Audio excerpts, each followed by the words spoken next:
James, can I ask you, was it always a plan to expand the short into a feature? Like, what was that process like? I mean, it was a 18-year-long process to expand the short into a feature. It's an itch that we wanted to scratch, I think, for a long time. We went our separate ways, or we got diverted, I guess, in our various careers. Tim with the live stuff, and Tom writing extraordinaire, and then me directing stuff. And then, but we always came back to it as something that really wanted to make that film. For the two of you in writing the script, what was it that you kind of wanted to explore further, and also to sort of add this new characters? I think, because when we put it down, I think we all decided that was done, but also all of us, this is in like 2006? Seven. So we all thought that there is something there. So I think periodically every 3 or 4 years we'd be like, we should maybe go back and look at it. But it literally was maybe 15 years after that we looked at it again. I think we just thought that world of like the island and our two characters, it was just how we build it out. Like we talked about, maybe like 10 years, talked about a music festival, and then eventually kind of sat down and decided it would be two people in a band who reform, and then this guy just sort of got busy. I think also when we came back to it, we were obviously just a bit older anyway, and so I think we felt like there was an opportunity to introduce stuff into the story that was more than just comedy, that was more heartfelt, that was more about love and loss and things that these characters had been through, having been alive for a lot longer. When we made the short, we were pretty young, and so we were kind of there's a kind of simplicity to the short that maybe we probably couldn't have written that film back then. We kind of needed to live a little bit first, haven't we? And then, Carey, when did you sort of get involved in the project, and what appealed to you about now? When did I get involved in the project? So we decided we'd have another person who would be his former band member, and then drew up a list, and Carey Mulligan was at the top of the list. And then I said, I think I've got Carey's email address, because she'd got in touch with me a few years before about something else. I asked him about this charity that we work with called Warteld. I'd emailed him being like, we need a host for our fundraiser, would you do it? And then he couldn't do it. I love hosting and stuff, but I didn't really fancy the charity. He's not a big charity guy. Yeah, doesn't love. Yeah.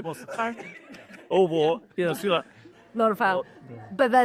So we had and also, I was a huge fan, and my husband was a huge fan. Marcus had sent you like a DM on Instagram. Yeah. No, Marcus was on board. Yeah, Marcus was, and Tim's like, we have this thing, can I send it to you? And I said, well, I'll have like a 3-month-old baby. So caveat like that. / mascot. Mascot. Yeah, filmed. But then I read it, and it was just such a brilliant script, and I loved the short so much. I thought it was so amazing, and music and everything about it, and I just wanted to be just any part of it, because I just loved it so much. It was just a big stroke of luck that we approached someone who's as good as Carey, and she knew who we were. So it's like pushing on what we thought would be a very difficult door, and then when she said even that she knew what our work was, we were like, well, it was kind of, oh, this is really interesting. We might be able to get you to be in the film. But I like how sometimes you save an email and you're like, maybe I'll... Yeah. I like that this actually paid off. Well, when I said I had her email, these two were like, what are you talking about? Well, it wasn't like, oh, fantastic, well, she can be in the film. It was like, I don't know what you mean. But, yeah. We did love Phil. No chance. Yeah. And then what was it like having to write, so many new songs for... Oh, I love that. The feature? I mean, that was almost the most fun part of getting ready for the film for me, was just sort of trying to cobble together all the stuff I've been writing for this film since 2006. When there's a few songs from the short that made it to the feature, and in the intervening time I sort of tinker away writing stuff, but never for anything. It was never for anything in particular. But when when we were putting the film together, that's when I could go through all those songs I've written and try and work out what could work for the film. And I love that side of it. It's very nerve-wracking, kind of then recording demos and sort of sending a bunch of stuff to Carey, knowing that Marcus had listened to it and just thinking, oh God, this is quite exposing. And it's such a danger, isn't it, when you're addressing something like music, especially a band that could be in the pop culture, exactly. that you find that it remains authentic. So the fact that Tom wrote all the songs is obviously makes it very real. And we played, and they're all performed live, and the stuff that's in the film is all, we were doing it all on set together. And tell me more about that, especially the central duet, Carey, with the two of you. What was it like shooting that scene? How many times did you have to? How many takes did you do? I mean, not that many. No. How many? I remember. Yeah, I loved getting to pretend to be a singer. It's so not. It's so not my world, but I loved it. Wait, how many? We didn't do that much. No. It was so comfortable. Like the whole thing was just like summer camp. So everyone, I think, a situation that might normally have made me like completely freak out was just, but because the set that James had made such a like gorgeous set. It was everyone was so lovely. And these guys were so much fun. By the time we shot that, it was just... Was that the one in the conservatory?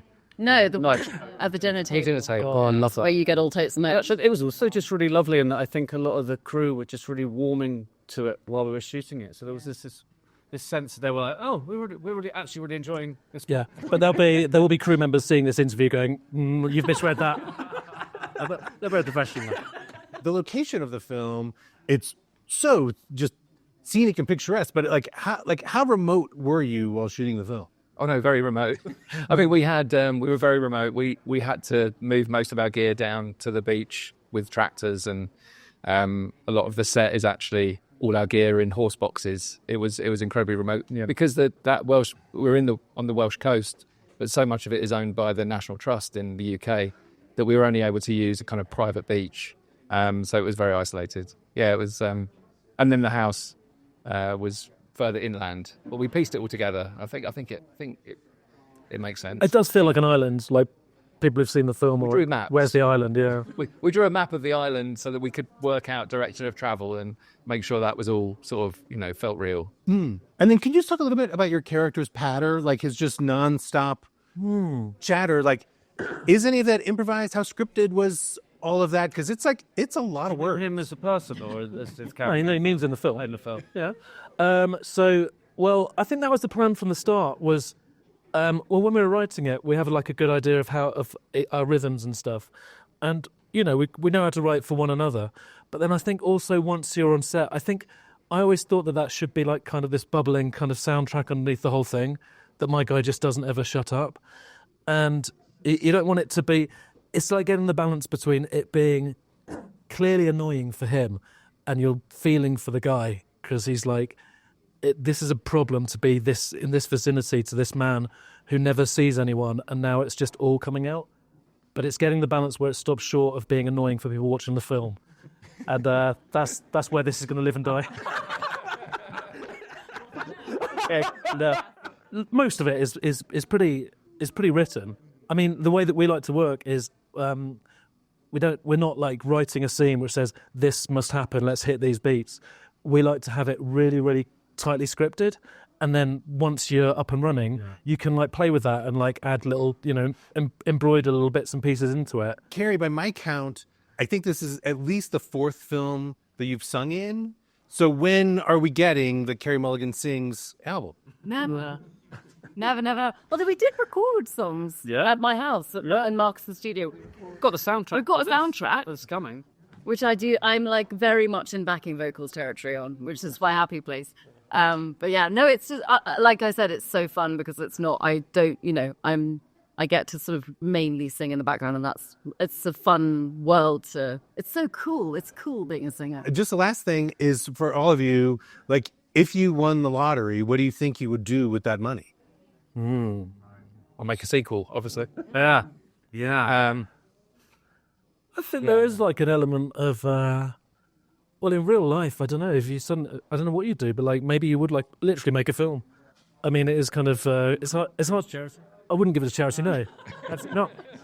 They do all right, charities. What would you do with that?